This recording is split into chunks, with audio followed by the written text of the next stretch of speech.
The world needs to come together and provide free vasectomies, organic green farms, electric vehicles, solar power plants to power each country and rid our planet of harmful drugs.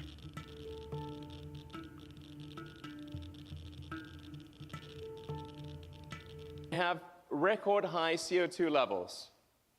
We recently passed over 403 parts per million of CO2 in the atmosphere. You can see the chart, and it looks like a vertical line. Global temperatures will likely rise by a degree to 1.5 degrees Celsius, which will see the dying of most coral reefs around the world, and along with them, the vast majority of fish species that rely on them. Sea levels will rise by anywhere between 1 to 3 inches, making flooding a constant and ongoing threat to most coastal cities. The Arctic may become completely ice-free during the summer for the first time in history, driving polar bears and some seal species to extinction. Due to agricultural runoff, dead zones are popping up worldwide. Man-made phenomenon is threatening marine life in the Gulf of Mexico. The largest dead zone ever recorded in the U.S. has appeared at the mouth of the Mississippi River. Scientists say it's primarily caused by fertilizer and sewage that wash off farmland. The runoff eventually makes its way to the sea, where it feeds algae blooms and bacteria that sucks out all the oxygen of the water. Elon Musk says it takes 100 square miles to power the United States. That's this red dot right here.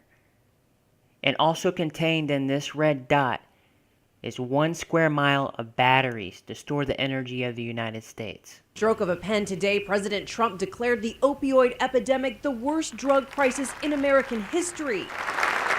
I am directing all executive agencies to use every appropriate emergency authority to fight the opioid crisis. Special emphasis will be placed on the new phenomena, fentanyl, destroying lives by the millions. What were you using? Fentanyl. Fentanyl. Mm-hmm. And so if you just got in here, are you going through withdrawal right now? Yep, pretty much so. Can you describe for me how you feel right now? Like crap. Like crap. Yes, I have no energy to do anything. Hot, at the same time I'm cold, uncomfortable, whole body hurts. Mentally overwhelming to think about. There's just one room in here, but you got thousands of people across this county that are exactly the same way. Yeah. So for you, what goes through your head?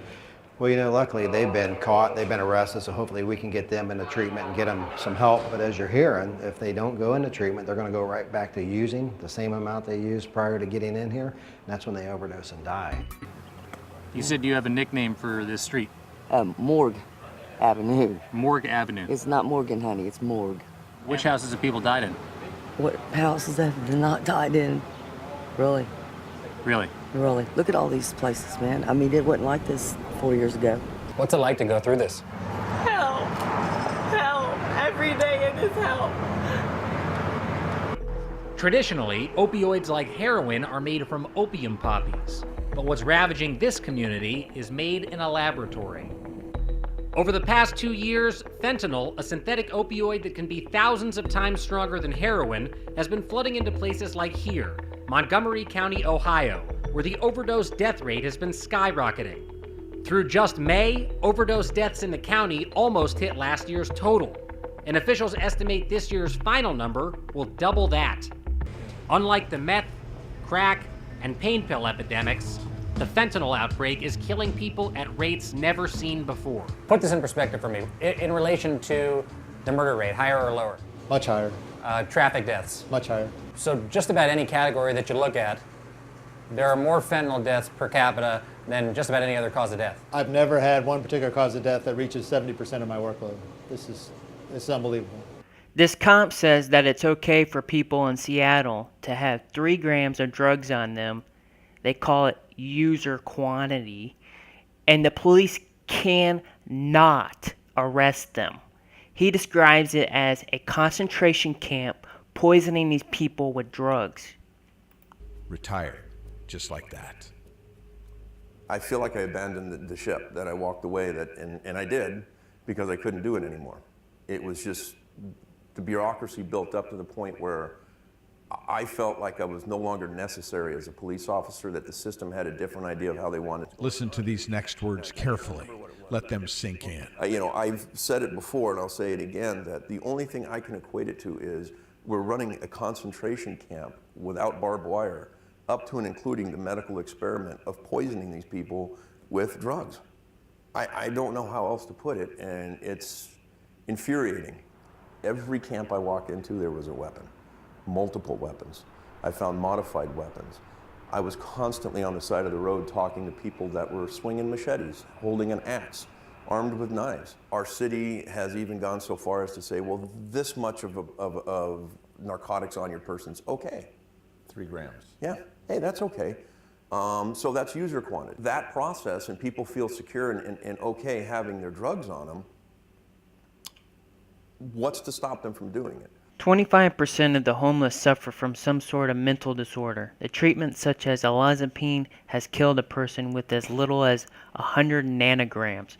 Olanzapine is marketed with tablets ranging from 2.5 milligrams to 20 milligrams. The price for these medications can cost up to $3,000. Homeless and struggling families can get these medications for less than $5. Olanzapine is not approved for adults with dementia, as they are increased rates of death. Damn blanket! Shut up! We're driving full! Damn blanket!